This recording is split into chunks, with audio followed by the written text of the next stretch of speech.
All right, we've got week 1 in the books in the Central Arkansas Pee Wee Football League. Great job, guys. I appreciate all your hustle and hard work in week 1. We didn't have any real problems to report, just some minor issues on game timing.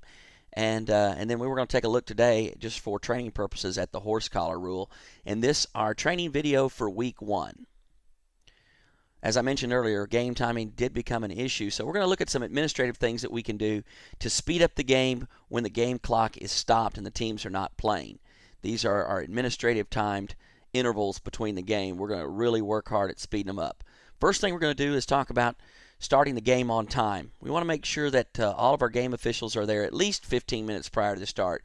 Get all of your personal needs taken care of, and then within 10 minutes of the start time, we want you to spend a couple of minutes with each coach going over the administrative procedures to start the game and anything that we want to get done before the game starts, so that we can have the coin toss 5 minutes before the start of the game.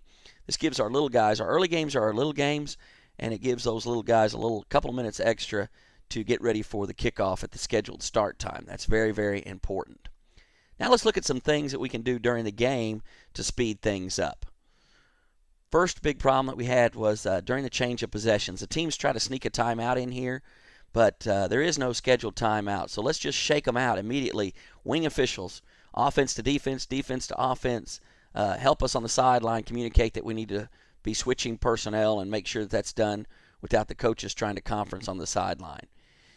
If we're going to change balls, if we're using each team's ball, we need to get the old ball out, the new ball set, and get the chains ready to go. Referee, I want you to announce the down and distance. It's now first down and 10. Check real quick to make sure you got 11 players on each team. Don't wait until you're in this position to check. Always be counting players. So as soon as you can get that 11 players counted and get that in your hip pocket, you can move on to these other things that help speed the game on up. But once you make sure you got 11 guys, blow the ready for play, get that 35-second play clock started. Now let's look at the interval between a touchdown and a try. This, again, is not a team timeout. We need to have personnel changed. We can do this by immediately spotting the ball at the 3-yard line. This announces to the teams that we're ready to go. Make sure we got 11 guys on each team. Announce that this is an untimed down. Give the appropriate untimed down signal to the clock operator. And then, again, make sure you got 11 players, and then blow the ready for play whistle. No need to have a protracted, drawn-out delay here. Let's keep things moving. Now, here's where we're definitely losing a lot of time. The interval between the try and the kickoff. So from the whistle that declares the ball dead during the try, whether the try is good or no good, from that whistle to the ready for play whistle on the kickoff, we want a maximum of 60 seconds. So what can we do to make sure that we get that interval correct? We can, for one thing, give the teams about 15 seconds from the end of the try, and then start shaking them out on the sideline. A couple of quick whistles, wing officials on the sideline, and then announce the teams. Let's go. Get the kicking team out there. Let's go. Get the receiving team out there. Don't let the coaches get into a long, drawn-out play calling or drawing in the sand there. Just tell them. And this is a good thing to talk about before the game. Hey, coaches, you're only going to have about 15 seconds on the sideline after the try to get your kicking team out onto the field. Make sure we get a good, solid 11 players on each team. We don't want to start with less than 11. We definitely don't want to have a ready for play with more than 11. And then let's get that ready for play whistle blown. Give them that 35-second countdown. Now let's talk about team timeouts, because we're taking too long, guys. We noticed from comments by the coaches and some of our game day coordinators that some of these timeouts were actually a couple of minutes in length. So let's look at the proper duration for a team timeout. They can be a maximum of 95 seconds.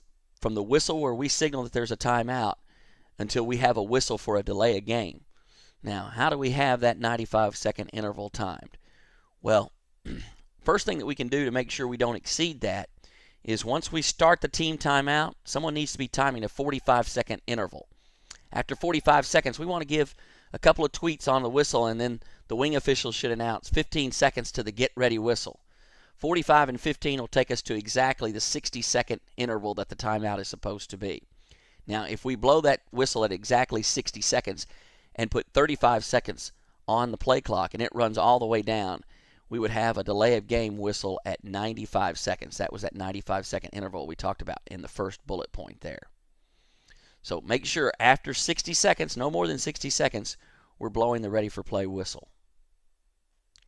Now let's talk about, this is a rule study. We're going to just talk for a moment about a horse collar tackle, because we did have some questions from the coaching staffs about exactly what constitutes a horse collar. This can be found in the National Federation of High Schools Playing Rule 943K. And we'll see that the language in the horse collar makes it a foul to grab an opponent by the inside back of the collar of the shoulder pads or the jersey, or the inside collar of the side of the shoulder pads or the jersey, and pull him down.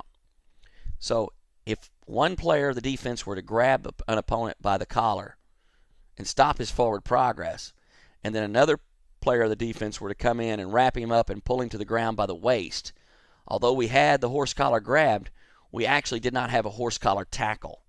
We'd have to have both of those components of grabbing the ball carrier by either the inside back collar of the shoulder pads or jersey, or the inside side collar of the shoulder pads or jersey, and then pulling him to the ground.